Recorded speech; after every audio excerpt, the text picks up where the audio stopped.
On a rainy afternoon, a millionaire walks with his 6-year-old daughter when suddenly a little beggar girl approaches and whispers something that makes his blood run cold. "Sir, I had a sister just like your daughter." The millionaire initially laughs, thinking it's something typical of a child's imagination, but still decides to ask the girl what the name of this sister who looked like his daughter was. When the child responds, the millionaire goes into absolute shock and almost faints. Right there, the rain beat relentlessly against the asphalt of the main thoroughfare, creating small rivers that snaked between the old cobblestones of the city's historic district. Edward Morgan adjusted the black umbrella over his head, shielding not only himself but, more importantly, little Sophia, his 6-year-old adopted daughter, who walked beside him with small, curious steps. The girl's green eyes shone with fascination as she watched the raindrops dance on the shop windows, her blonde hair escaping from the hood of the pink coat Edward had personally chosen for her that morning. The smell of wet earth mingled with the aroma of coffee wafting from the small cafes, creating a melancholic atmosphere that always stirred an inexplicable nostalgia in Edward. At 42, he had built a corporate empire through calculated decisions and a determination many considered cruel. His business reputation was that of a man who never showed weakness, who turned every no into a new strategy for conquest. But when he looked at Sophia, he felt something else move in his chest, a vulnerability he carefully kept hidden from the world. "Daddy, why are so many people getting wet?" Sophia asked, her sweet voice cutting through the sound of the rain. Edward smiled, gently squeezing his daughter's small hand. "Because not everyone has an umbrella, honey," he replied, his voice laced with a tenderness reserved exclusively for her. "But we do, so we get to share our luck." It was then that she appeared. A small, trembling figure emerged from the shadows of a narrow alleyway, her hesitant steps leaving trails of dirty water on the ground. She was a girl, not much older than Sophia, but the difference between them was as stark as an abyss. While Sophia wore clean, expensive clothes, the little beggar was dressed in soaked rags that clung to her thin body, revealing the fragility of someone who had known only the harshness of life on the streets. The girl's hair, matted and filthy, seemed to have once been blonde, but now hung in dark clumps around a face that held a disturbing maturity for her age. Her eyes, however, were an unmistakable green, the exact same shade as Sophia's. Edward felt a pang in his chest, but attributed it to the natural compassion he felt for vulnerable children. He had contributed to various charities over the years, always discreetly, as if trying to balance some guilt he carried in the depths of his soul. The girl approached slowly, her bare feet making wet, slapping sounds against the pavement. She stopped a few feet away, shivering from the cold, and fixed her gaze directly on Sophia. There was something in that look that made Edward uncomfortable, an intensity that seemed disproportionate for a child. "Mister," the beggar whispered, her trembling voice cutting the air like a sharp blade, "I had a sister who looked just like your daughter." The words hit Edward like a punch to the gut. He glanced from the girl to Sophia, trying to process what he had just heard. Sophia, for her part, had stopped walking and was watching the beggar, with a strange expression, a mixture of curiosity and something Edward couldn't identify. The world around them seemed to slow down. The rain continued to fall, but Edward barely noticed. His heart pounded unevenly as a sense of déjà vu washed over him, as if this moment had been predestined, as if his entire life had been nothing but preparation for this encounter. "Just like my daughter," Edward repeated, forcing a patronizing smile, trying to maintain the composure he had perfected over decades of tough negotiations. "And what was this little sister's name?" The silence that followed was deafening, filled only by the sound of the rain and the frantic beating of Edward's heart. The beggar stared at him with those piercing green eyes, and when she finally opened her mouth to answer, her voice came out as a ghostly whisper that would change everything forever. "Sophia," the beggar whispered, her trembling voice echoing, like a phantom between the wet buildings. Her name was Sophia. Edward's world collapsed in that instant. His legs trembled as if the ground had turned to quicksand, and the blood froze in his veins as the umbrella slipped from his numb hands. It hit the pavement with a dull thud, releasing a cascade of water that soaked his expensive Italian leather shoes, but he didn't even notice. "What did you say?" Edward murmured, his voice strangled, almost inaudible. The iron control he had maintained over his emotions for decades began to crack like glass under pressure. The beggar didn't answer immediately. Instead, her green eyes fixed on Sophia with an intensity that sent a chill down Edward's spine. It was as if the girl were seeing a ghost, or perhaps recognizing something that should be impossible to recognize. Sophia, in turn, had let go of her father's hand and taken a step forward, completely ignoring the rain that now soaked her blonde hair. Her childish expression had transformed into something deeper, more ancient. She tilted her head to the side, like a curious bird, and whispered a single word that made Edward's heart nearly stop. "Anna." The beggar began to shake violently, not just from the cold, but from something much deeper. Tears mixed with the rain on her dirty face, and she held out a small, grimy hand toward Sophia, as if wanting to touch a miracle. You remember me, Sophie?" she asked, using a pet name that only Edward and a few close friends knew. The way she pronounced that affectionate diminutive was like a stab to the millionaire's chest. Edward felt the world spin around him. How was it possible that a stranger knew his daughter's intimate nickname? How was it possible that Sophia, who had been adopted as an infant, showed any kind of recognition for a street girl she had theoretically never seen before? "Sophia, come here," Edward said, his voice trembling as he reached for his daughter. But Sophia didn't move. She continued to stare at the beggar with that strange expression, as if trying to remember something lost in the depths of her childhood memory. "Daddy," Sophia murmured, without taking her eyes off the beggar. "She used to sing my name before I went to sleep. Sophia, Sophia, like a song." Her voice came out in a broken whisper, and she began to tremble violently, her small hands clutching her wet coat. Edward felt the blood in his veins turn to ice. That specific melody was something he himself had invented to soothe Sophia during the first years after the adoption. It was a simple, repetitive tune he would hum softly when she had nightmares or couldn't sleep. How could a stranger possibly know about it? The beggar began to hum softly, her childlike voice cutting through the noise of the rain. "Sophia, Sophia, my sister, my light. Sophia, Sophia, hold my memory tight." The melody was exactly the same one Edward used, but with different words he had never heard before, but which seemed to fit perfectly with the tune he considered his personal creation. "Stop," Edward said, his voice harsher than he intended. "Stop that right now." But the beggar kept singing, and Sophia began to hum along as if the words were returning to her memory after years of being buried. The two childish voices harmonized in a way that made Edward feel as if he were witnessing something supernatural. "Who are you?" Edward demanded, approaching the beggar with stiff steps. "How do you know that song? How do you know about my daughter?" The beggar stopped singing and faced him with those green eyes that were hauntingly similar to Sophia's. When she spoke, her voice carried a disturbing maturity for her age.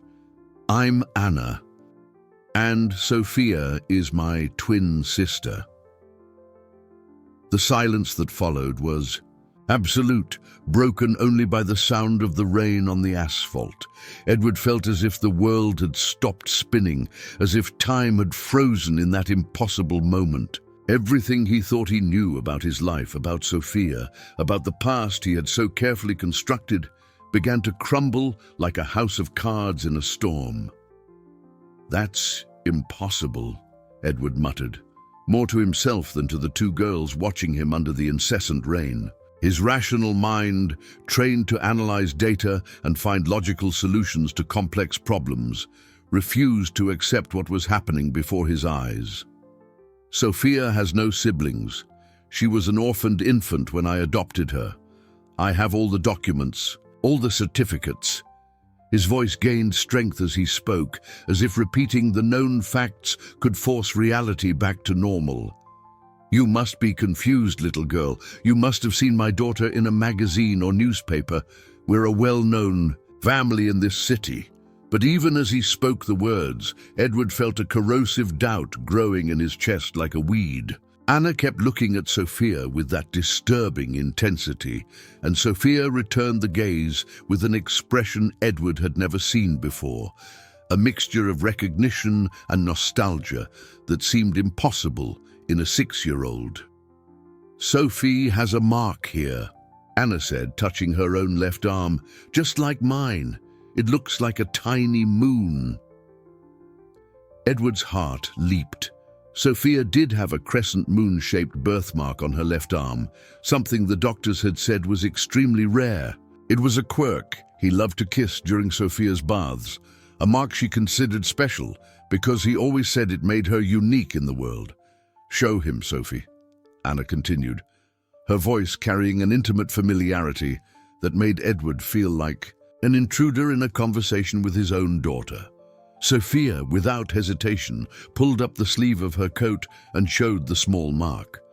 Anna did the same, revealing an identical mark in the exact same spot. The two girls compared their arms as if it were the most natural thing in the world, and Edward felt the ground shift beneath his feet. "A coincidence," Edward muttered, but his voice was weak, unconvincing. "Birthmarks can be similar. That doesn't prove anything." Anna faced him with those piercing green eyes and said something that made Edward's blood run cold. "She curls up like a kitten when she sleeps, always with the pink bunny that has one crooked ear. And when she has a nightmare, she whispers 'Mommy' 3 times before she wakes up." Edward felt his legs weaken. No one, absolutely no one but him, knew these intimate details of Sophia's sleeping habits. The pink bunny was a toy Sophia had gotten as a baby and never let go of. At bedtime, the crooked ear was the result of years of cuddles and nightly squeezes, and the detail about the nightmares, Edward was the only one who stayed up on difficult nights, listening to Sophia murmur for a mother she had never consciously known. "How do you know that?" Edward asked, his voice a strangled whisper. "How can you possibly know these things?" Anna didn't answer immediately. Instead, she moved closer to Sophia, completely ignoring Edward, and began to whisper something in the girl's ear. Edward couldn't hear the words, but he saw Sophia nod vigorously, as if receiving confirmation of something she had always known but could never name. "Daddy," Sophia said, turning to Edward with tears in her eyes. "She knows about the secret place. In my room, where I hide my treasures." Edward felt as if he'd been punched in the stomach. Sophia's secret place was a small box hidden behind a loose baseboard in her room, a hiding spot she had discovered on her own and used to store small objects she considered precious. Edward only knew about it because he occasionally found her playing there, but he had never told anyone, respecting his daughter's privacy.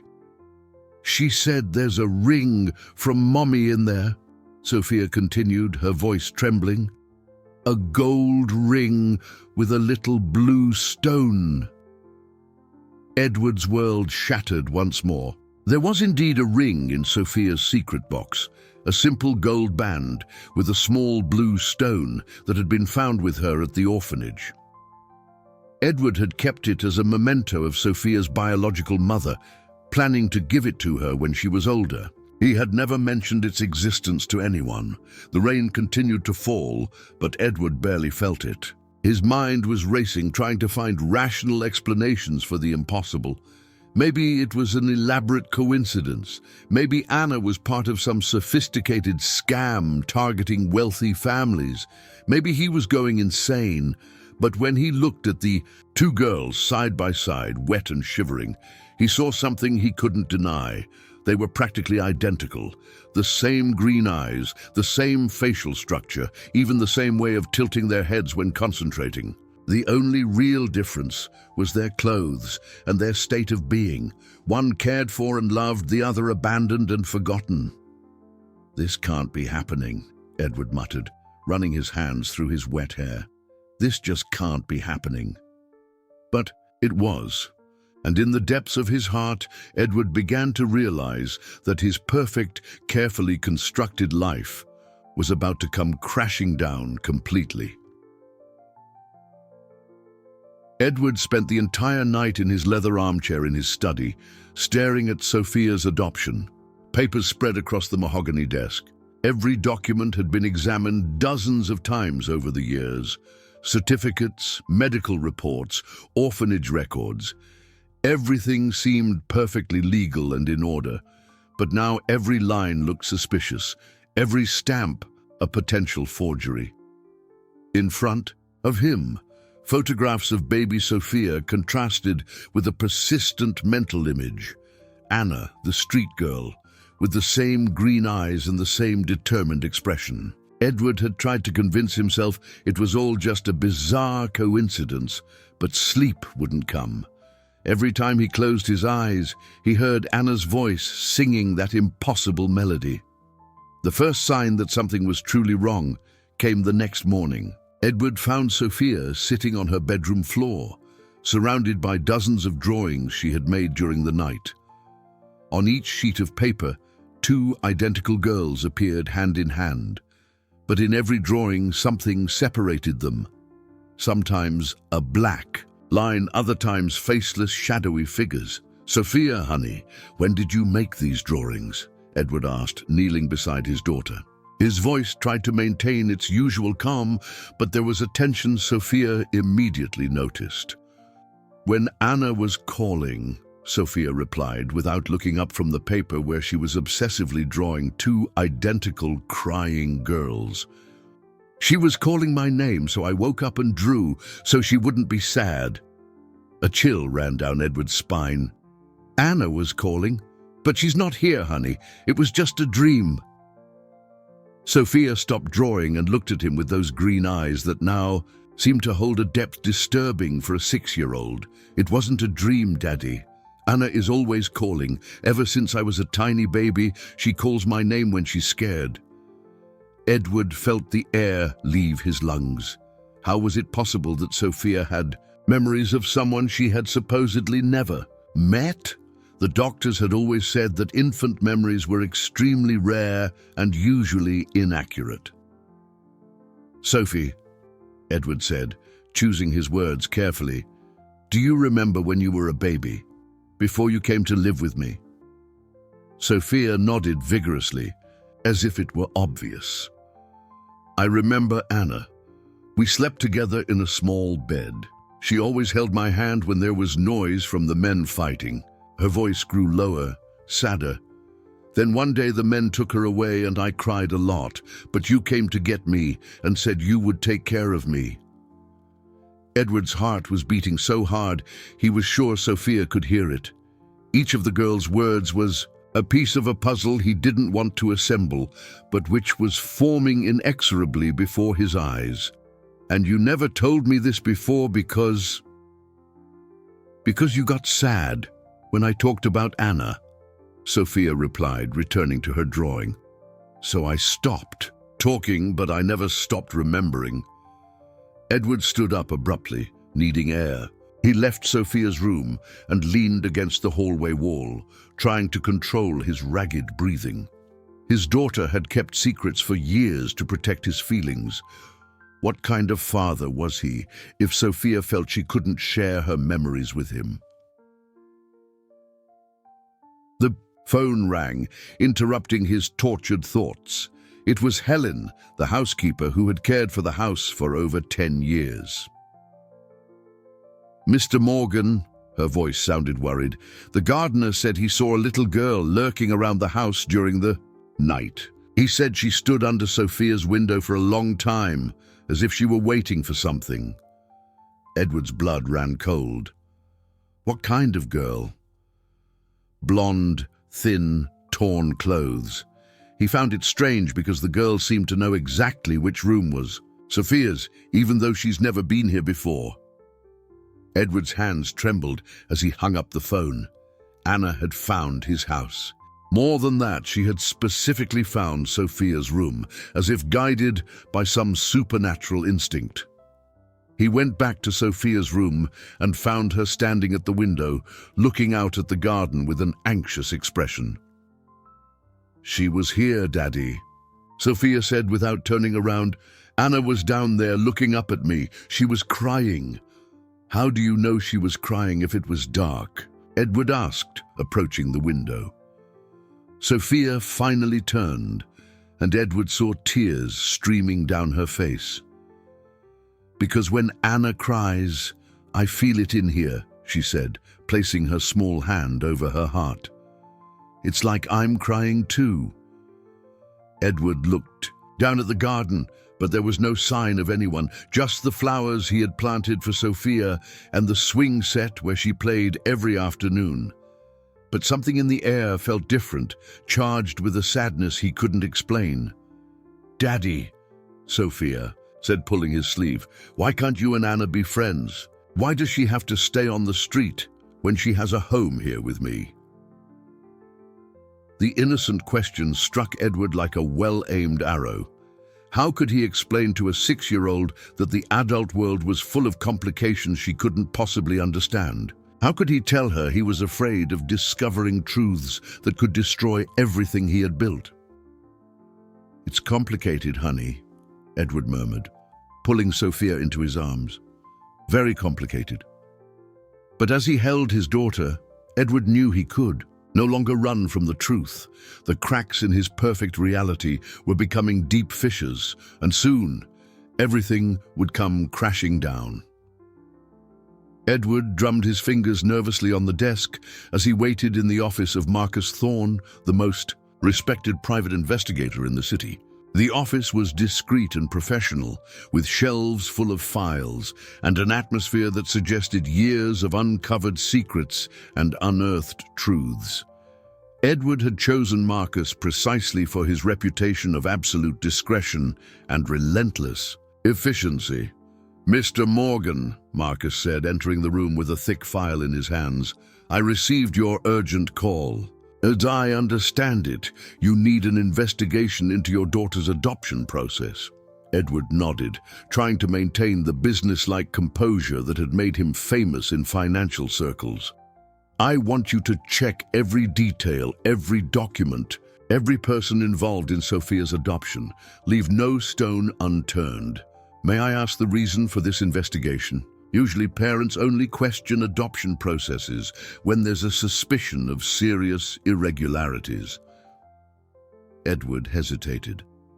How could he explain that a street girl had appeared knowing impossible details about his daughter? How could he describe the growing feeling that his entire life was built on a lie? "Conflicting information has come to light," he said finally. "I need to be certain that everything was done correctly." Marcus jotted down some notes. "I'll need all the original documents, names of the orphanage staff you dealt with, specific dates. How much time do I have?" "As soon as possible." Money is no object. 2 days later, Edward received a call from Marcus that made his world tremble again. "Mr. Morgan, I need to see you urgently. I found some inconsistencies that require a face-to-face discussion." Edward cancelled all his meetings and rushed to the investigator's office. Marcus was waiting for him, with a grim expression, surrounded by piles of documents and photographs. "What did you find?" Edward asked, trying to control the anxiety building in his chest. First, the good news. Sophia's adoption was entirely legal and all the paperwork is in order. Marcus paused meaningfully. But there are problems with the original orphanage records. Edward's stomach tightened. What kind of problems? The files that are on record as the originals were created 3 days after you filed the adoption request. The actual original records mysteriously disappeared around the same time. Marcus opened an envelope and spread photographs on the desk. I managed to get access to the orphanage's security logs. Look at these images. Edward looked at the black and white photos, dated 6 years ago. In one of them, he could clearly see 2 very small children in the same crib. 2 identical girls, huddled together as they slept. Sophia wasn't alone at the orphanage, Marcus said, his voice heavy with gravity. There was another child with her, a girl with nearly identical physical features. Edward felt his legs weaken. And where is this child now? That's the problem. There are no adoption records for the second child. She simply vanished from the files, as if she never existed. Marcus flipped over one of the photos. Look at the back of this one. With trembling hands, Edward read the handwritten note. Sophia and Anna, inseparable twins, arrived together in December. The name Anna pulsed before his eyes like an open wound. Everything was being confirmed in the worst possible way. There's more, Marcus continued. I managed to locate a former employee of the orphanage who worked there at the time. She agreed to speak with us, but only under conditions of total anonymity. She says she's afraid. Afraid of what? Of the people who orchestrated the children's separation. Edward ran a hand through his hair, feeling the weight of the revelations crush his shoulders.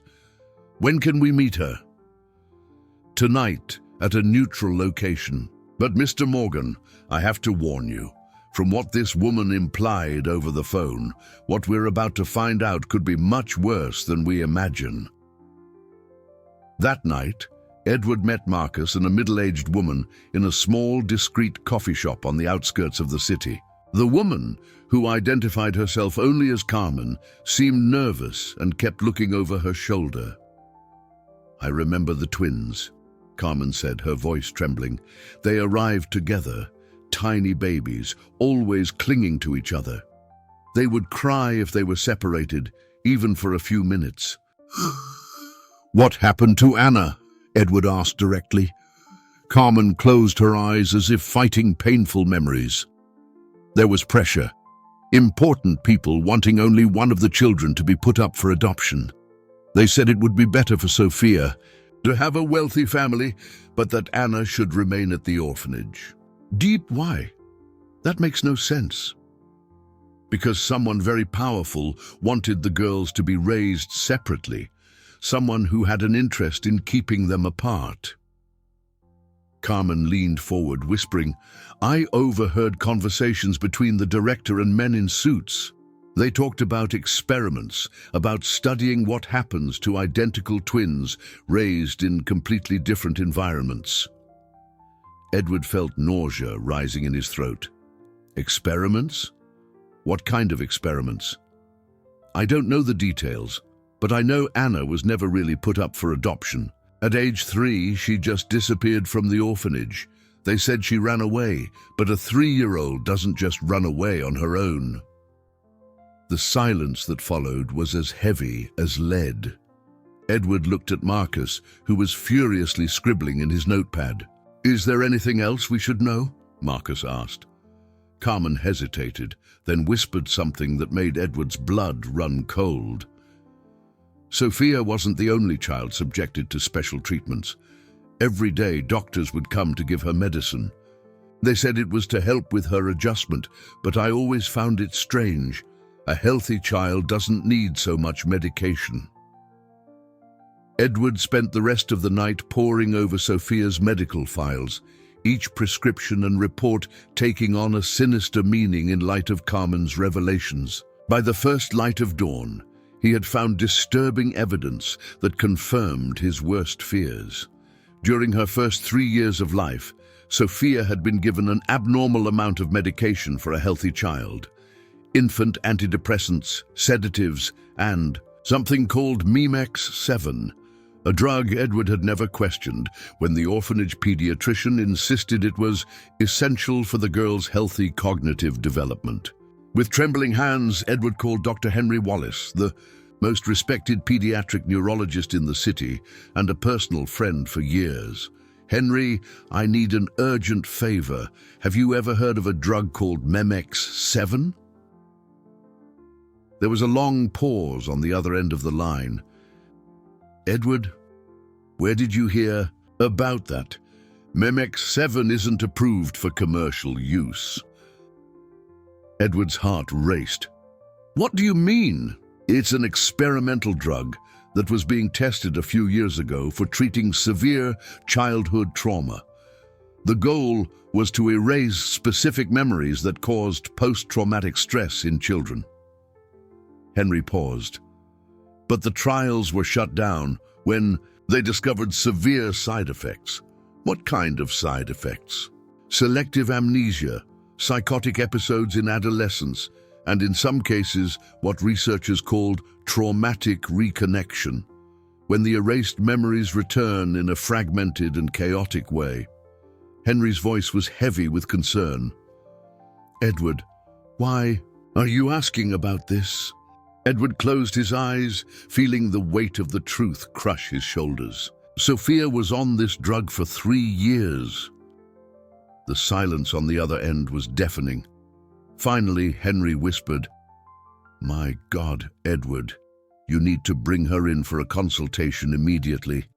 If she was really medicated with MIMEX-7, she's entering the age where the side effects begin to manifest."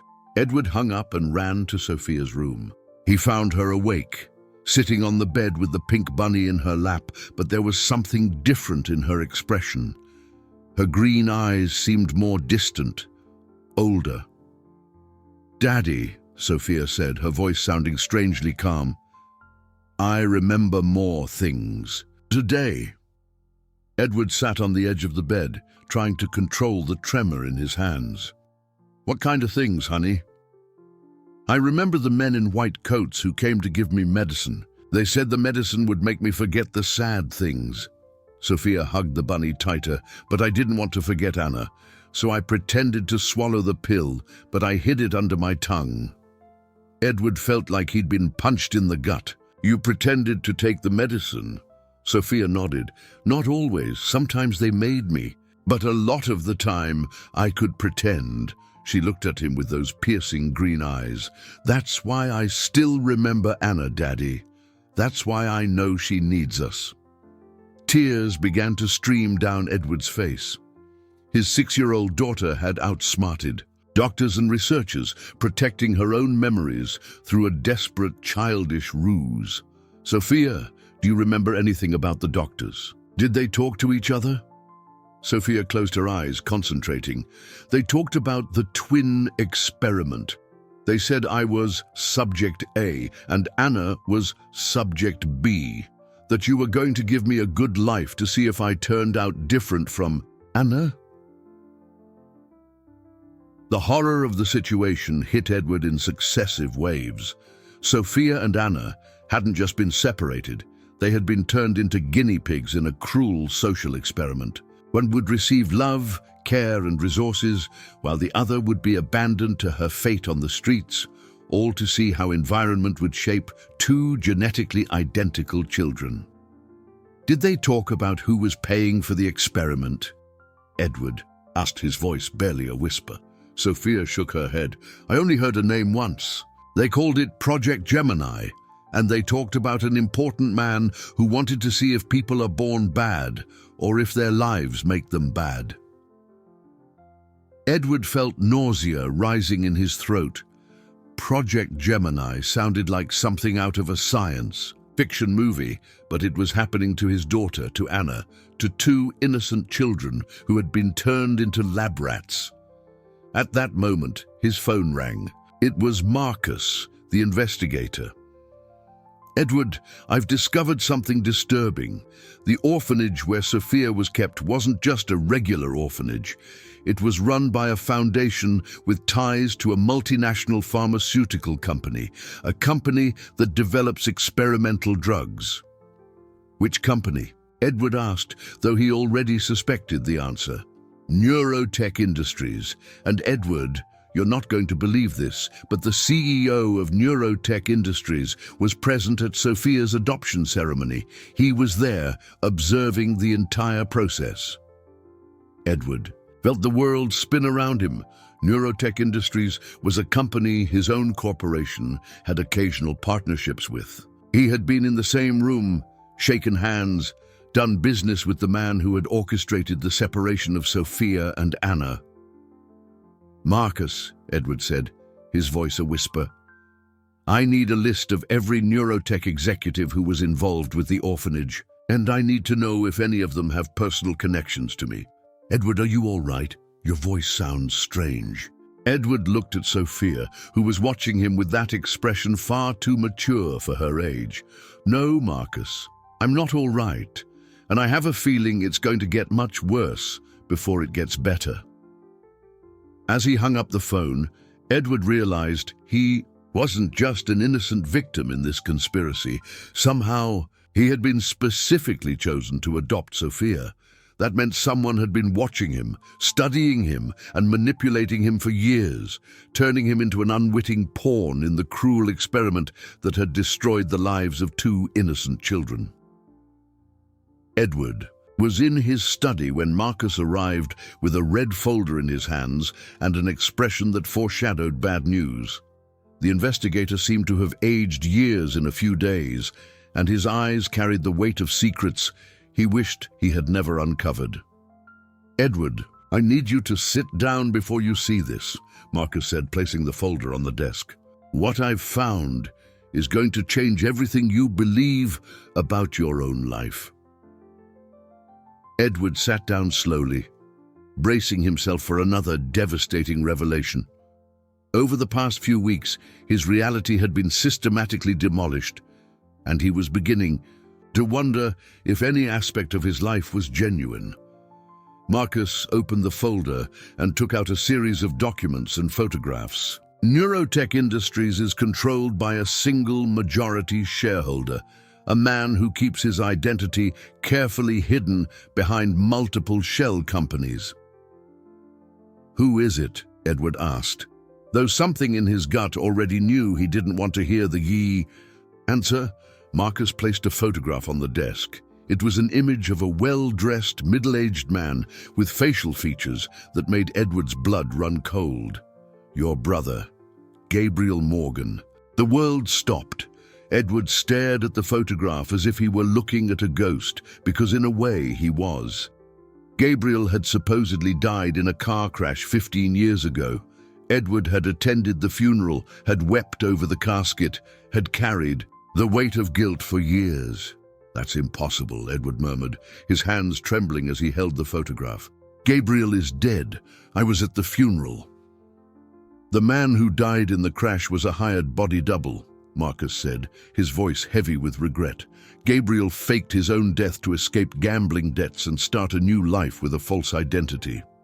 "But, Edward, there's more." Marcus placed another document on the desk. "Gabriel is not only alive, but he's been watching you all these years. He orchestrated your rise in business, manipulated your investments, and even influenced your decision to adopt a child." Edward felt as if he were falling into a bottomless pit. "You're telling me that Gabriel, that my brother, your brother is the mastermind behind Project Gemini. He chose Sophia specifically for you. He separated the twins knowing that you, with your psychological profile of a controlling but fundamentally good-hearted person, would be the perfect adoptive father to contrast with the neglect Anna would suffer." The words hit Edward like daggers. Gabriel, the brother he had loved and blamed himself for over years, had turned his entire life into a cruel experiment. "Why?" Edward whispered. "Why would he do this?" Marcus hesitated before answering. "From the records I accessed, it seems Gabriel never got over the resentment of being the second son. You were fraternal twins, born 15 minutes apart, but you were always the parents' favorite, the more successful, the more loved." Edward vaguely remembered their childhood rivalry, but he never imagined it could have festered into something so destructive. Gabriel developed an obsession with the idea that environment completely shapes a person, denying the importance of genetics or innate character. Marcus continued. Project Gemini was his way of proving that even identical twins could become completely different if raised in opposite environments. "And he used my daughter as a guinea pig," Edward said, his voice filled with a cold fury he had never felt before. "There's more, Edward. Gabriel didn't just watch the experiment from afar. He has maintained close contact with your life. Some of your closest business partners are actually his agents. He knows every decision you make, every move Sophia makes, every moment of happiness you've shared." Edward stood up abruptly, knocking over his chair. "Where is he? Where is Gabriel now?" "That's the most disturbing part," Marcus said, pulling another document from the folder. "Gabriel owns an industrial compound on the outskirts of the city. That's where he keeps his labs and where Anna has been held." "Anna is with him?" "Edward, Anna was never really on the streets on her own. Gabriel has been using her as the other half of the experiment. She is kept in controlled conditions of deprivation, deliberately exposed to neglect and trauma to maximize the contrast with Sophia's privileged life." The reality hit Edward like an avalanche. The beggar he had met on the street, Anna shivering from cold and hunger, was not an ordinary street child. She was a prisoner who had been temporarily released for that specific encounter. Gabriel had orchestrated everything: the meeting in the rain, the recognition between the twins, the awakening of Sophia's memories. "He wanted me to find out," Edward murmured, the realization dawning on him in a wave of horror. "Gabriel wanted me to know about Anna. This is also part of the experiment." Marcus nodded grimly. "From the records I found, this phase was called controlled reconnection. Gabriel wanted to study what would happen when Sophia and Anna were reunited, how it would affect their psychological development." Edward felt nausea rising in his throat. His daughter Anna himself, they were all rats in a maze created by Gabriel's sick mind. Even his emotions as a protective father were being catalogued and studied. "Where exactly is this compound?" Edward asked, his voice taking on an iron resolve. "Edward, you can't just go there. Gabriel has security, and if he realizes we've found his location—" "He'll do what?" Edward interrupted. "Fake his death again? Destroy more innocent lives?" He leaned over the desk, facing Marcus. "My brother turned my daughter into a test subject. He tortured Anna for years. And you think I'm going to sit here?" Marcus sighed, knowing he couldn't dissuade Edward. "Then we'll need a plan. Gabriel is dangerous, and he has resources we can't even imagine." Edward glanced once more at the photograph of Gabriel, childhood memories mixing with the current reality in a nauseating way. The brother who had taught him to ride a bike, who had shared childhood secrets and dreams, had become the architect of his greatest tragedy. "No," Edward said, his voice as cold as ice. "We don't need an elaborate plan. We're going straight to the source. I want you to arrange a meeting with Gabriel. Tell him I've found out everything and I want to make a deal." "Edward, that's suicide. You don't know what Gabriel is capable of." Edward smiled, but there was something predatory in that smile. "He also doesn't know what I'm capable of when someone threatens my family." Edward spent the next 3 days preparing for the confrontation with Gabriel, but first he needed to understand exactly what his brother had done to Anna all these years. Marcus managed to access confidential medical reports through his contacts in the investigative underworld, and what they discovered made Edward physically sick with horror. Anna hadn't just been neglected. She had been subjected to a systematic protocol of emotional and physical deprivation. The documents revealed a meticulous schedule. Periods of controlled starvation alternated with basic sustenance, social isolation interrupted only by observation sessions, and a regimen of drugs that kept her cognitive abilities intact while amplifying her emotional vulnerability. "Edward, you need to see this," Marcus said, spreading medical photos across the table. "These are images of Anna taken over the years." Edward forced himself to look, though each picture was like a stab to the heart. Anna at 3, thin but with a spark of childhood still in her eyes. Anna at 4, visibly more withdrawn. Anna at 5, with a distant gaze and a defensive posture. The progression was like watching the slow death of a child's soul. The reports indicate Gabriel kept Anna in a state of optimized deprivation, Marcus explained, his voice thick with disgust. Enough deprivation to create trauma and emotional dependency, but not enough to cause permanent physical damage that would invalidate the experiment. Edward clenched his fists until his nails dug into his palms. That monster documented the torture of a child as if it were a research project. There's more. Anna was conditioned to believe that Sophia had abandoned her voluntarily. Gabriel created a narrative where Sophia had chosen a wealthy family and left Anna behind. Part of the experiment was to study how resentment and perceived rejection would shape Anna's personality. The revelation struck Edward like lightning. Anna hadn't just suffered physical deprivation. She had been psychologically tortured with the belief that her twin sister had rejected her. The meeting on the street had been orchestrated for Anna to confront Sophia with this manufactured resentment, but instead the genuine love between the sisters had prevailed. "Where is Anna now?" Edward asked. Marcus hesitated. "According to the latest information I could get, she's in a subterranean facility on Gabriel's compound. It's described as a controlled observation environment, basically a prison disguised as a laboratory." Edward stood up and began pacing, his mind working on multiple fronts.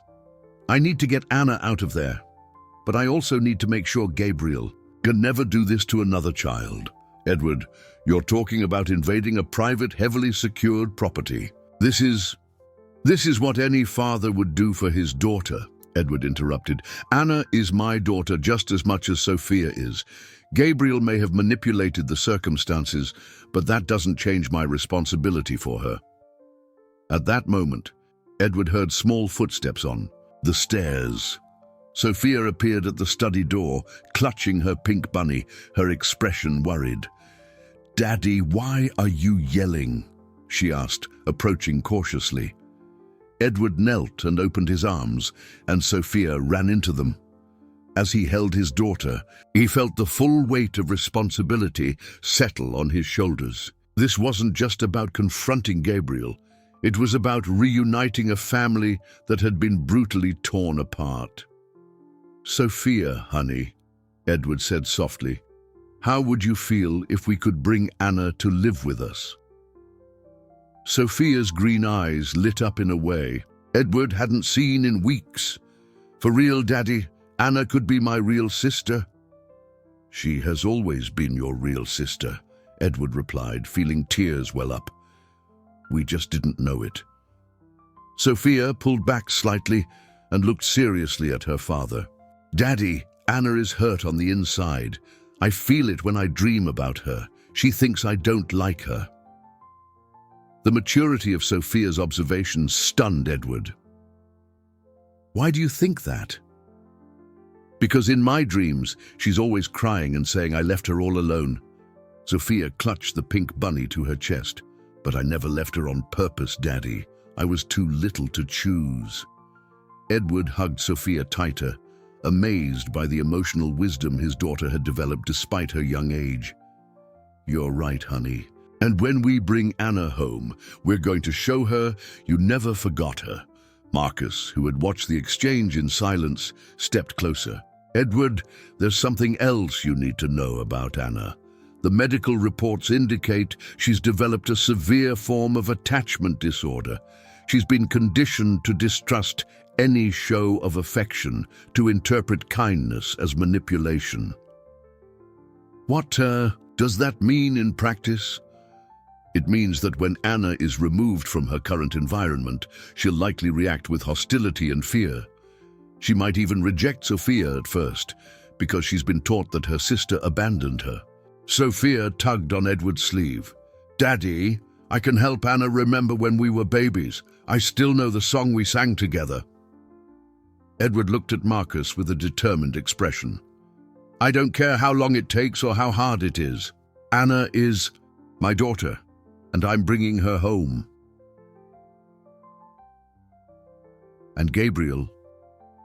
A coldness settled in Edward's chest, the same calculated coldness that had made him one of the most feared businessmen in the city. "Gabriel will pay for every day of suffering he caused. Anna, but first, I need to make sure both of my daughters are safe." He stood up, lifting Sophia into his arms. "Marcus, arrange the meeting with Gabriel. But I also want you to have a rescue team on standby. If things go wrong, I want Anna out of that prison before Gabriel can use her as a shield." "Edward, you're playing with fire. Gabriel has years of a head start and resources we can't even fathom." Edward smiled, but there was no humor in it. "Gabriel may have created this game, Marcus, but he forgot one important thing. I learned how to play by watching him, and now I'm playing to win." The restaurant was a discreet, high-end steakhouse, the kind of place where powerful men made life-altering deals. Edward arrived 10 minutes early, choosing a table that gave him a full view of the room. His mind was as sharp as a razor, every muscle tense with anticipation for the meeting he had been unconsciously waiting for 15 years. Gabriel walked in exactly on time, and Edward felt as if he were watching a ghost materialize before him. 15 years had changed his brother, the hair now graying at the temples, deep lines around the eyes, a posture that radiated power and control. But they were the same cold eyes Edward remembered from childhood, eyes that always calculated the advantage in every situation. "Edward," Gabriel said, sitting down with the casual air of a man who had never faked his own death. "You look terrible. Fatherhood hasn't been kind to you." Edward forced himself to maintain his composure, though every fiber of his being screamed to strangle the man across from him. "Gabriel, or should I use the fake name you've been using?" Gabriel smiled, and there was something predatory in the expression. "Gabriel is fine. We are family, after all." He signaled the waiter and ordered wine, as if they were just two brothers, catching up after a normal separation. "Why did you do it?" Edward asked, cutting straight to the point. "Why separate two innocent children? Why torture Anna?" "Torture?" Gabriel laughed, a humorless sound that sent a shiver down Edward's spine. "Edward, you've always been so dramatic. Anna is receiving a specialized education. She's learning about resilience, about survival, about the true nature of life." "She's a 6-year-old child, precisely the perfect age to mold fundamental behaviors." Gabriel leaned forward, his eyes gleaming with a sick, scientific enthusiasm. "Do you know how many studies have been done on twins separated at birth? Hundreds, but never with total control over the environmental variables, never with detailed documentation from day one." Edward felt nausea rising in his throat. "You're talking about Anna and Sophia as if they were lab rats." "They are unique data points, Edward, genetically perfect, identical. Twins raised in completely opposite yet controlled environments. Sophia represents the ideal of privilege, love, and security. Anna represents deprivation, struggle, and forced independence. Gabriel took a sip of wine, savoring both the drink and the explanation of his sinister work. And me? What was my role? In your sick experiment? Gabriel's smile widened. Ah, Edward, you were the most careful choice of all. I needed an adoptive father who was wealthy enough to give Sophia every possible advantage, but also emotionally damaged enough to project his own needs onto the child. What are you talking about?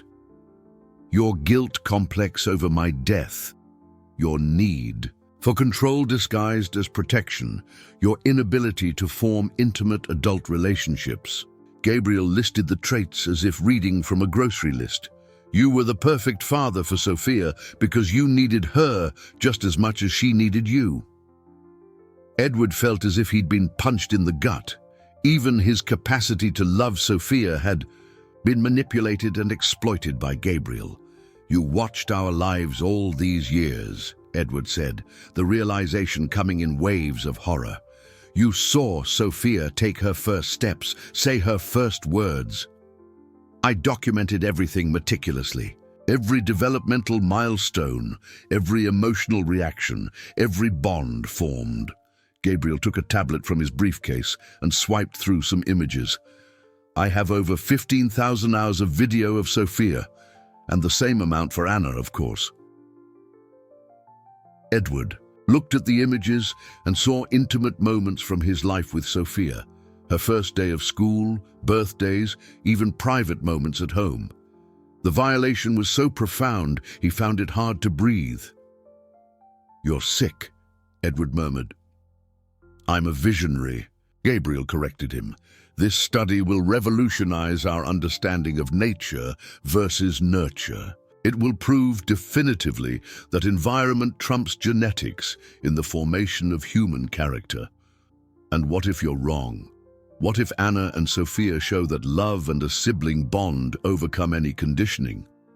Gabriel laughed again, but this time there was a note of uncertainty. Anna hates Sophia, Edward. She's been conditioned to see her as the one responsible for her abandonment. When they are fully reunited, Anna will try to destroy everything Sophia represents. Anna doesn't hate Sophia, Edward said with conviction. I saw them together.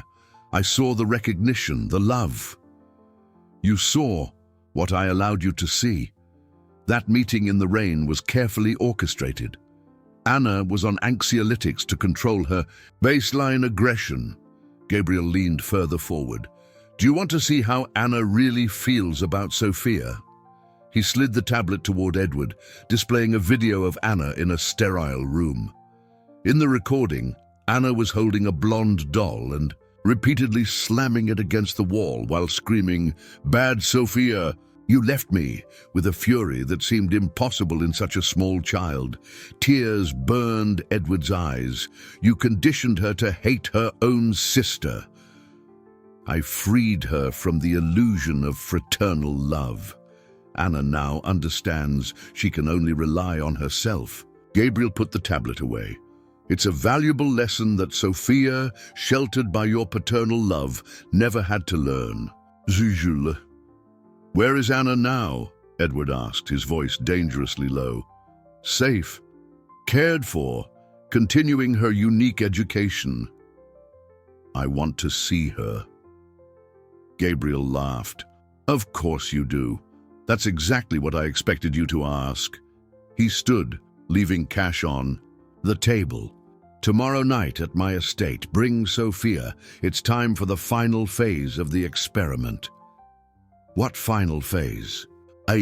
Gabriel stopped and turned, his eyes gleaming with a sinister anticipation. The controlled reunion of the twins. I want to see what happens when Anna, with all her conditioned rage, meets Sophia again in an environment where I control all the variables. And if I refuse, then Anna will continue her education indefinitely, and you will live the rest of your life knowing you chose to protect one daughter at the expense of the other. Gabriel smiled cruelly. Until tomorrow, brother. Edward was left alone at the table, the weight of impossible choices crushing his shoulders. Gabriel had created the perfect dilemma. To save Anna, he would have to endanger Sophia. But there was something Gabriel didn't know. Edward had also learned how to plan, and this time he was playing to win it all. Edward spent a sleepless night, developing a plan that could either save his daughters or completely destroy their lives. Every move had to be calculated with surgical precision, because Gabriel had proven he was always 3 steps ahead. But Edward had an advantage his brother didn't expect. He wasn't just fighting for revenge, but for the future of 2 innocent children. The next morning, Marcus arrived at Edward's office with a small but highly qualified team. Ex-special forces, security experts, and a child psychologist specializing in severe trauma. Edward had spent a fortune in 24 hours, but money was irrelevant when it came to Sophia and Anna. Dr. Evelyn Reed, Marcus introduced, gesturing to a woman in her 40s with kind but determined eyes. She's worked with child victims of human trafficking and illegal medical experiments. If anyone can help Anna through the transition, it's her. Edward shook the psychologist's hand. Dr. Reed, I need you to understand. Anna has been conditioned to hate Sophia. Gabriel showed me videos of Anna attacking a doll that represents her twin sister. Conditioning can be reversed, Dr. Reed said with professional confidence. But it will take time, patience, and most importantly, consistent demonstrations of unconditional love. The genetic bond between twins is stronger than any psychological manipulation. How much time? Edward asked. To break the initial conditioning? Perhaps weeks. For a full recovery? Years. But Mr. Morgan, based on what you told me about their meeting in the rain, Anna still has access to her original memories of love for Sophia. That is crucial. Marcus approached with blueprints of Gabriel's estate. I got these from a contact at the city planning office. The property is vast, but we've identified the location of the subterranean lab. The problem is security. Edward studied the blueprints, his business mind automatically identifying weak points and opportunities. Gabriel wants me to bring Sophia to him. That means he can't use overwhelming force without risking injury to Sophia in the process. Unless Sophia is part of his endgame, Marcus observed grimly. No, Edward said with absolute certainty. Gabriel may be a monster, but he needs Sophia intact for the experiment to have any scientific validity. He won't physically harm her. Dr. Reed leaned over the plans. Where exactly is Anna being held? Marcus pointed to a section marked in red. According to our intel, there's a subterranean facility here. 3 levels below ground, accessible only by a single code-secured elevator. What if we get Anna out of there before the meeting, without Gabriel noticing? Edward asked. Impossible, Marcus replied. Gabriel has security cameras everywhere. He'd know instantly if Anna was moved. Edward was silent for several minutes, processing information and possibilities. Finally, he turned to the team with a determined expression. We're not going to try to rescue Anna before the meeting, he said, surprising everyone. We're going to use the meeting to our advantage. Edward, that's suicide, Marcus protested. No, it's strategy. Gabriel wants to document the twins' reunion. He'll be so focused on recording every reaction that he won't notice what's really happening. Edward pointed to different locations on the blueprints. Dr. Reed, I want you hidden here, ready to intervene the moment we signal. Marcus, your men will be positioned at the exit points. And Sophia, Dr. Reed asked, are you really going to expose her to this? Edward closed his eyes, feeling the weight of the decision. Sophia wants to see Anna. She's been asking about her sister every day, and more importantly, Anna needs to see that Sophia never willingly abandoned her. It's too risky, Marcus insisted. Everything is risky now. Edward walked to the window, looking down at the garden where Sophia was playing with her nanny. But I have an advantage Gabriel isn't considering. Which is? Sophia. She is stronger and smarter than anyone imagines, and she loves Anna with a purity that Gabriel has never been able to completely corrupt. At that moment, Sophia ran into the office, her blonde hair flying, a radiant smile on her face. "Daddy, I dreamed about Anna again. She was singing our song, but this time she was happy." Sophia jumped into Edward's lap. "When are we going to get her?" Edward hugged his daughter, feeling tears form in his eyes. "Tonight, honey. We're going to see Anna tonight." "For real?" Sophia pulled back to look into her father's eyes, checking if he was serious. "For real. But Sophia, Anna might be different. She might be scared or confused. Can you be very brave and patient with her?" Sophia nodded vigorously. "I can sing our song so she remembers we're sisters, and I can share my pink bunny until she gets one of her own." The simple, pure-heartedness of Sophia's solution deeply touched everyone in the room. Dr. Reed whispered, "Perhaps she's right. Perhaps love really is stronger than conditioning." Edward set Sophia on the floor. "Honey, go play in the garden while Daddy finishes his work. Tonight is going to be a very important night." After Sophia left, Edward turned to his team. Gabriel underestimated one fundamental thing. He knows Edward, the businessman, the man manipulated by guilt. But he doesn't know Edward the father, and a father protecting his daughters is capable of anything. Marcus checked his watch. "We have 8 hours to finalize preparations." "Then let's get to work," Edward said, his voice filled with an iron resolve. "Gabriel created this game, but tonight the rules change." As the team dispersed for final preparations, Edward remained at the window, watching Sophia play in the garden. In a few hours, he would be face to face with Anna, the daughter he never knew he had, in a situation orchestrated by a brother who had become his worst nightmare. But for the first time in weeks, Edward felt something besides fear and confusion. He felt hope, because regardless of what Gabriel had planned, there was a force in the universe he could not control, the genuine love between two sisters that not even the cruelest separation had managed to destroy. Gabriel's estate stretched across acres of isolated land, surrounded by high walls and electronic gates that opened automatically as Edward approached. Sophia sat beside him in the back seat, clutching her pink bunny and quietly humming the melody she had always associated with Anna. Edward tried to maintain an outward calm, but his heart was pounding like a war drum. "Daddy, why is Uncle Gabriel's house so dark?" Sophia asked, observing the imposing mansion that rose before them like a sinister fortress. "Sometimes people get sad and choose to live in dark places," Edward replied, parking in front of a grand entrance. "But we're here to bring some light." Gabriel was waiting for them at the main door, impeccably dressed and with a smile that didn't reach his eyes.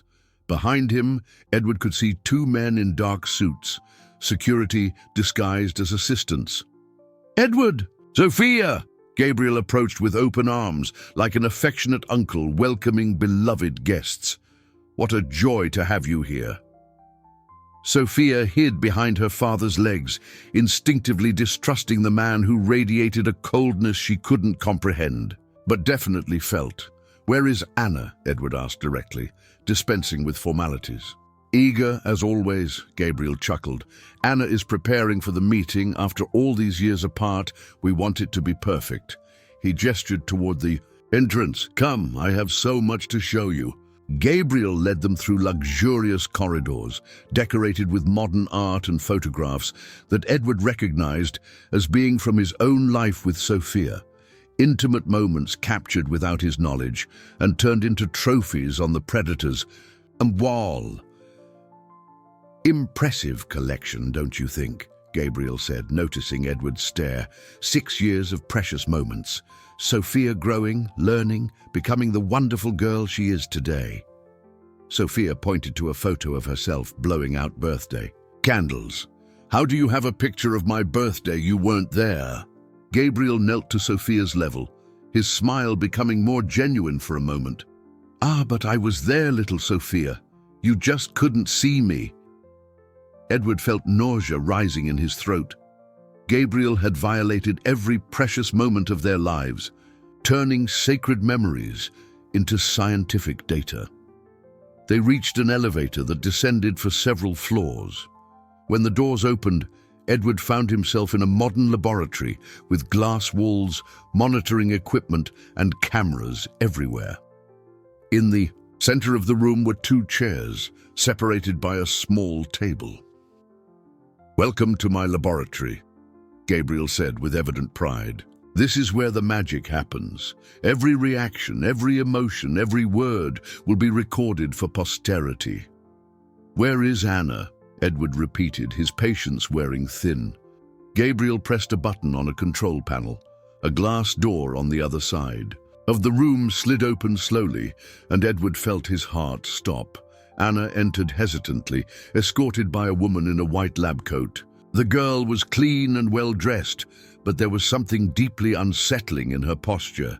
Tense shoulders, eyes that constantly scanned the room for threats, movements that spoke of years of hypervigilance.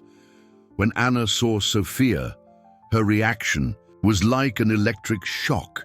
She stopped abruptly, her green eyes widening, and for a moment, Edward saw the vulnerable child behind the mask of self-defense that Gabriel had forced upon her.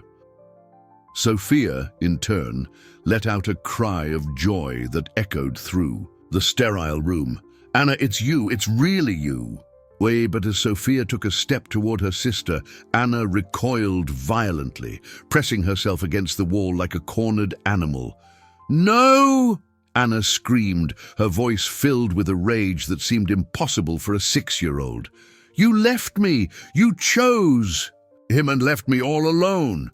Sophia stopped, confused and hurt by the rejection. Tears began to stream down her face. "Anna, I didn't leave you. I was too little. I always remembered you." "Liar!" Anna grabbed a pen from a lab table and threw it toward Sophia, missing by inches. "You lived in a big house while I was left alone in the dark." Edward's heart broke as he watched his 2 daughters, one desperate to reconnect, the other conditioned to reject any approach. Gabriel watched it all with scientific fascination, making notes on a tablet. "Interesting," Gabriel murmured. "The conditioned response is functioning perfectly, yet notice how Anna cannot maintain prolonged eye contact with Sophia. The original bond is still there, fighting against the conditioning." "Stop this," Edward said, his voice dangerously low. "Stop treating my daughters like specimens." Sophia, ignoring Anna's hostility, began to sing softly. "Anna and Sophie, Sophie and Anna, always together, sisters forever." Anna abruptly stopped screaming. Her hands trembled, and she slid down the wall until she was sitting on the floor, hugging her knees to her chest. Don't sing that," Anna whispered, her voice breaking. "They said you forgot that song."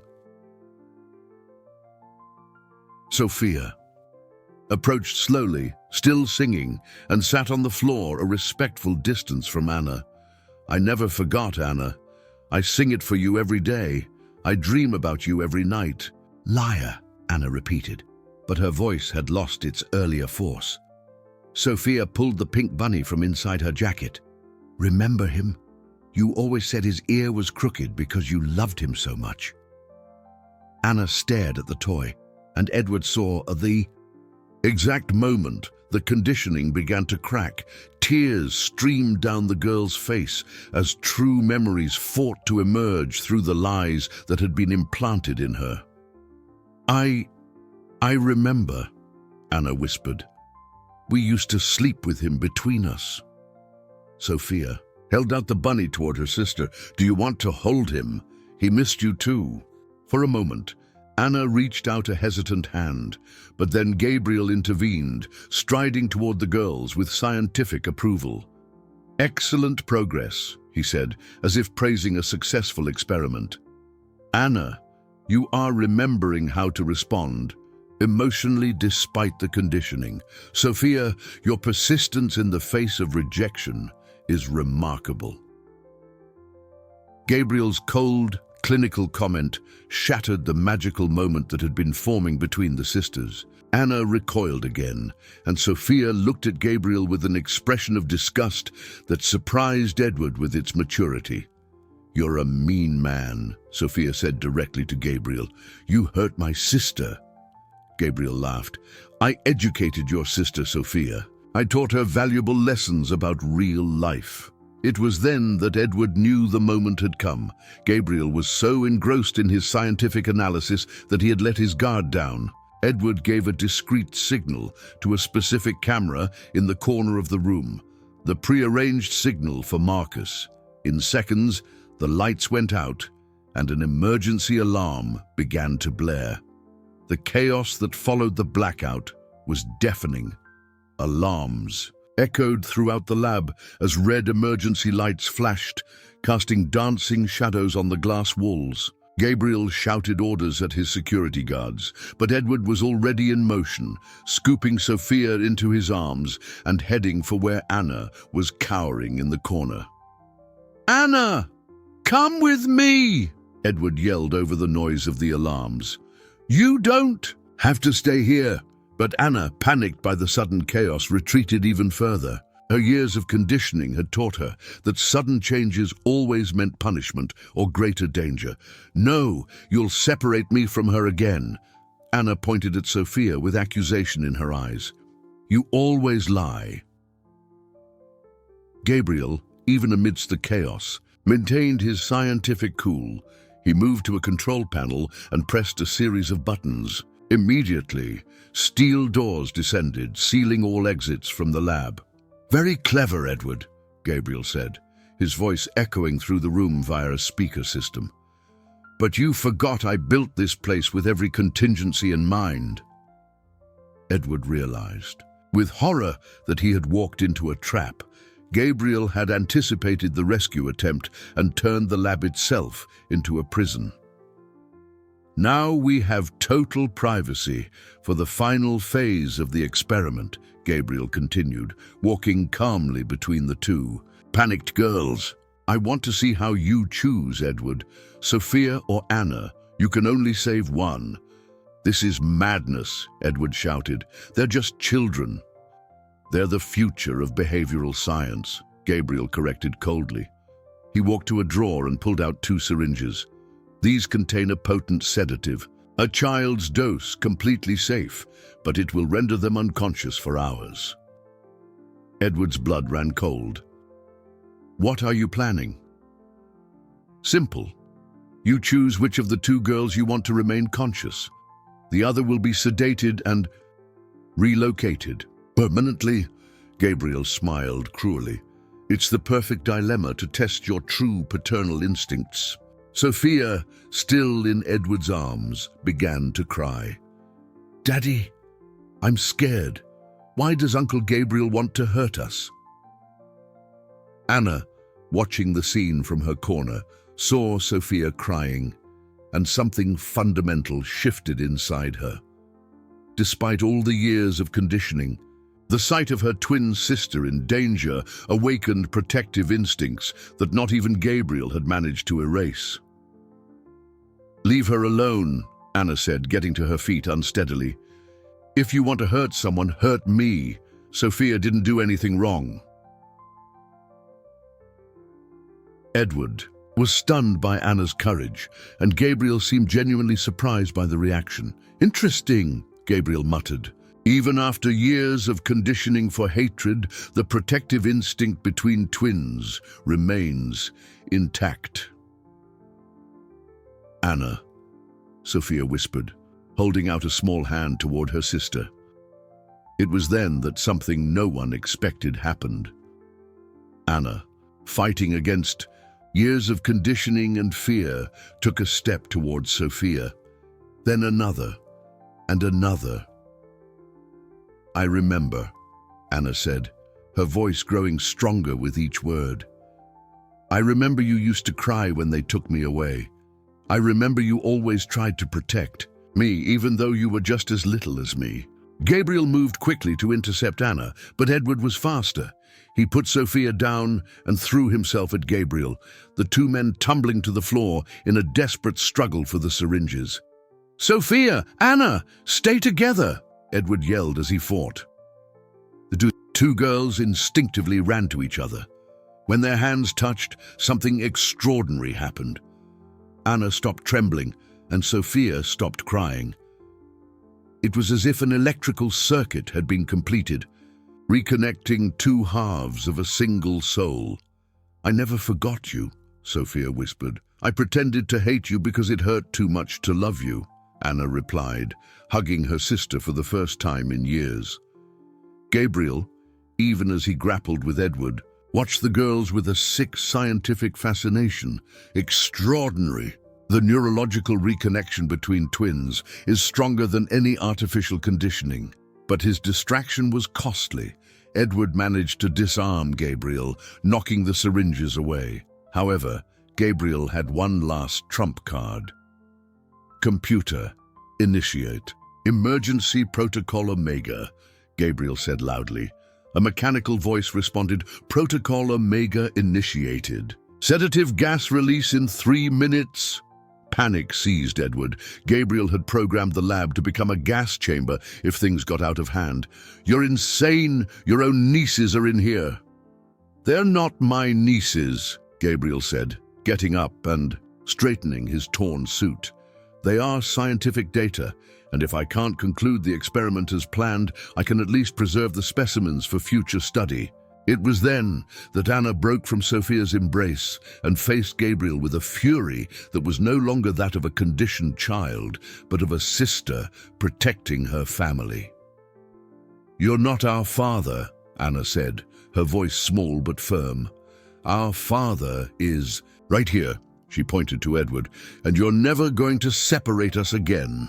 Sophia joined her sister, the two girls holding hands as they faced the man who had destroyed their lives.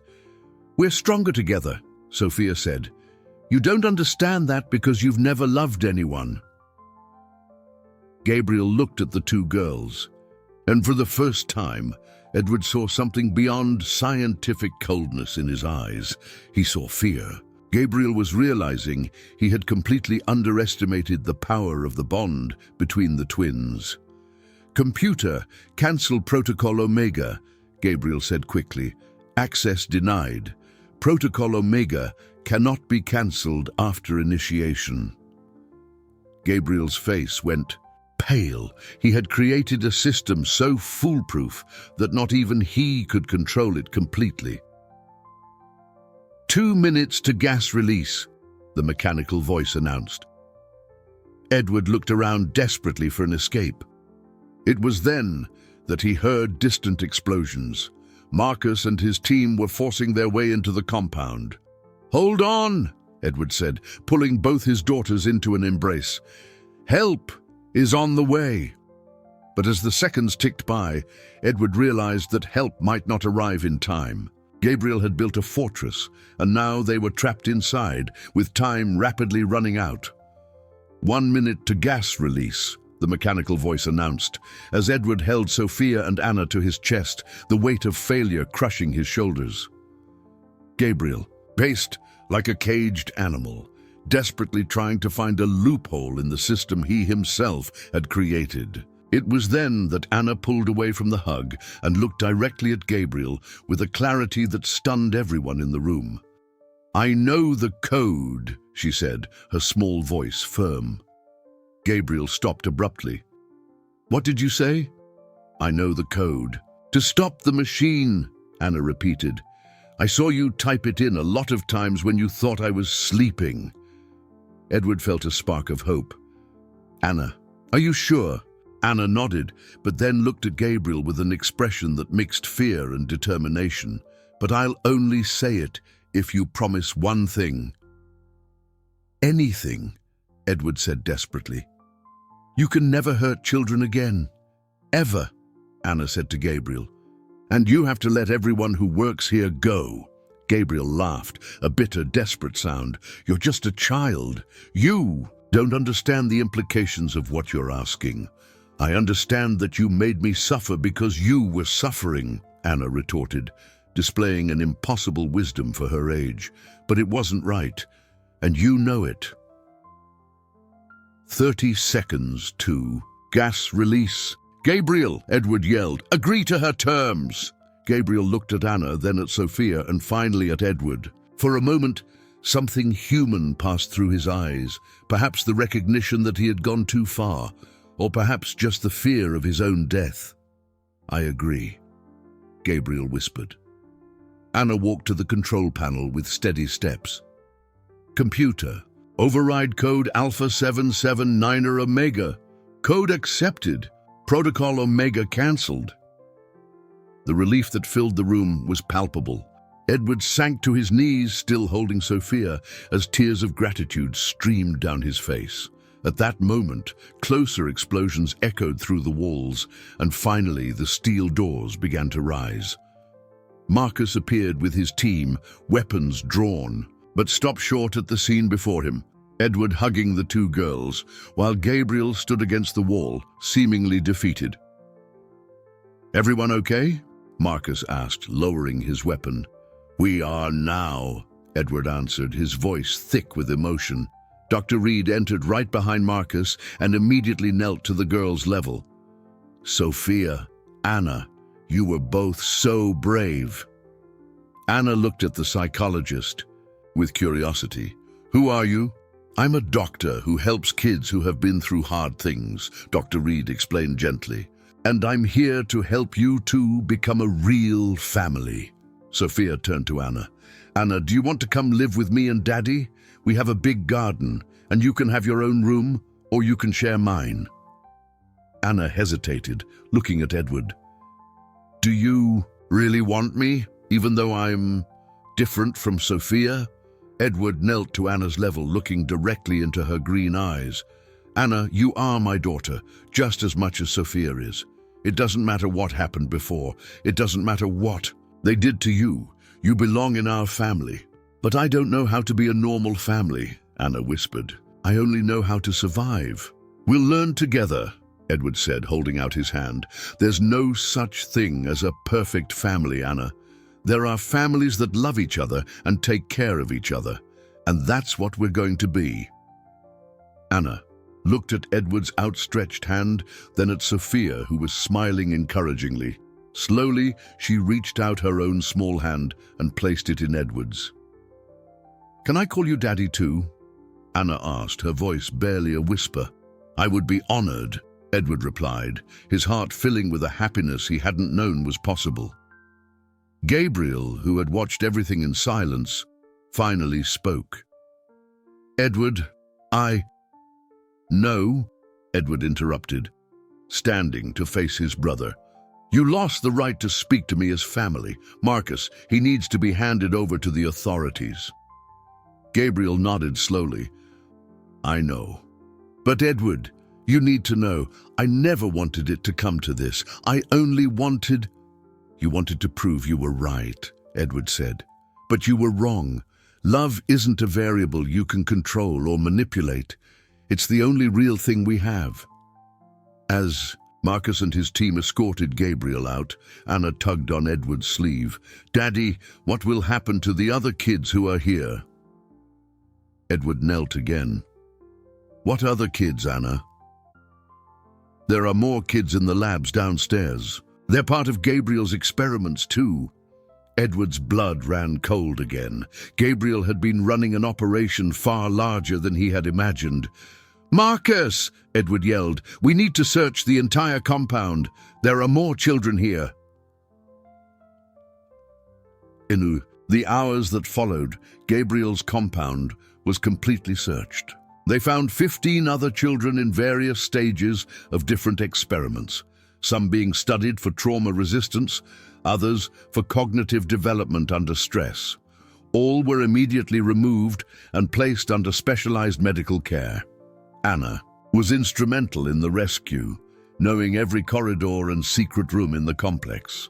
She guided the rescue team with a determination that impressed everyone, showing that her traumatic experience had, paradoxically, given her the tools to save other children. When they finally left the compound, the sun was rising. Edward sat in the back of the car with Sophia on one side and Anna on the other. Both girls were exhausted, but their hands remained intertwined. "Daddy," Sophia said sleepily, "is our family complete now?" Edward looked at his two daughters, one he had raised with love and privilege, the other who had survived the unthinkable. Through strength and determination, both his daughters, both part of his soul. "Yes, honey," Edward replied, kissing both girls on the head. "Now our family is complete." 2 months after that night that changed everything, Edward woke to the sound of laughter in the garden. From his bedroom window, he saw Sophia and Anna playing on the swing set he had specially installed for them, a double swing where they could swing together, side by side, as they always should have been. The transformation had been slow but steady. Anna still had occasional nightmares and moments of hypervigilance, but her therapy with Dr. Reed was helping her rebuild her capacity to trust. Sophia, for her part, had become an incredibly patient, protective sister, always willing to wait when Anna needed space, always ready with a hug when Anna finally allowed herself to be vulnerable. Edward went down to the garden, carrying a tray of hot chocolate, a morning tradition Anna had requested after discovering she'd never had real hot chocolate before. The small family routines were becoming anchors, helping Anna understand what it meant to belong. "Good morning, girls," Edward said, placing the tray on the garden table. "Daddy! Daddy!" Sophia yelled, jumping off the swing. Anna made it all, the way to the top by herself today. Edward looked at Anna, who had stopped swinging, but was smiling shyly. "Is that right? That's wonderful, Anna."